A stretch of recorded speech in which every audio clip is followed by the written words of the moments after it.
Guys, nandito tayo ngayon sa ginagawa natin dati, yung mga binibidyo-videohan mo dati. Update lang po tayo. Papakita ko po sa inyo yung pagbabago. Ayan. Tara, silipin natin. Ayan.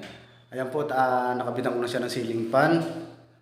Ayan, okay. At saka yung pintura po, kung napapansin nyo, okay na, napinis na siya. Semi-gloss lang po yung finish niya. Pati yung kisame, okay na rin to. Ito ng flooring, vinyl lang po ito.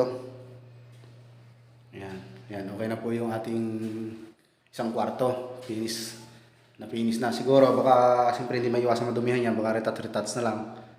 Ayan. At saka po yung ating mga outlet, pwede na po natin i-fix yan kasi na-finish na. Siguro baka mga sa susunod na araw, i-fix ko po yan. Ayan. Dito na po sa isang kwarto na to, yan, may ceiling fan din siya. Hindi pa po napipinis. Pinaprimeran pa lang po ng ating pintor.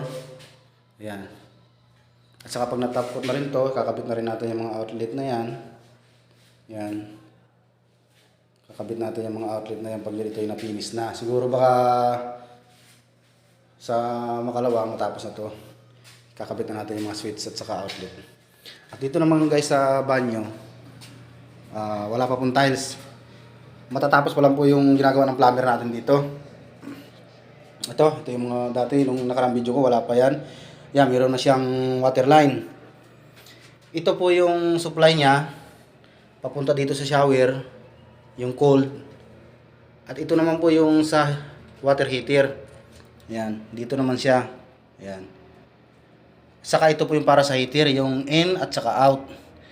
Pag out dito, tatakbo dito sa kaliwa ng shower para mag-init siya.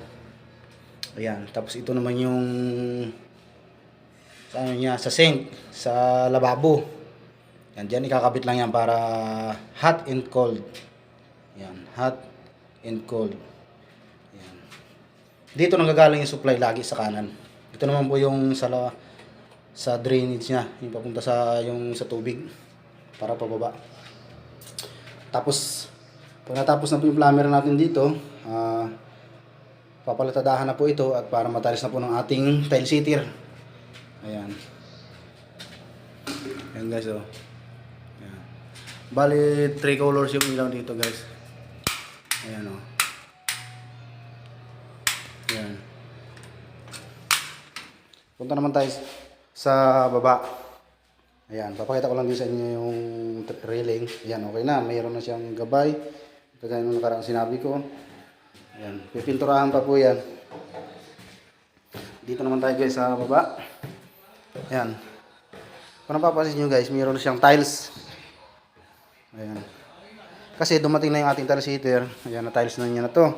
Halos tapos na to pag tiles. Ayan. Ayan. Halo, ito mga siroho na lang yung natitira. At nakapagkabit na rin po tayo ng ceiling fan dito sa may dining area. At saka dito naman po sa living, mayroon na rin ceiling fan. Itong ceiling fan na to guys, may remote siya. Tapos tricolor yung kulay ng ilaw niya. Papakita ko sa inyo kung paano siya mag-tricolor. Yan, tricolor siya.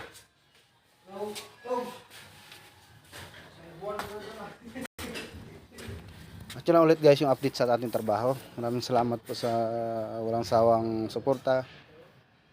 God bless po sa inyong lahat. Maraming salamat.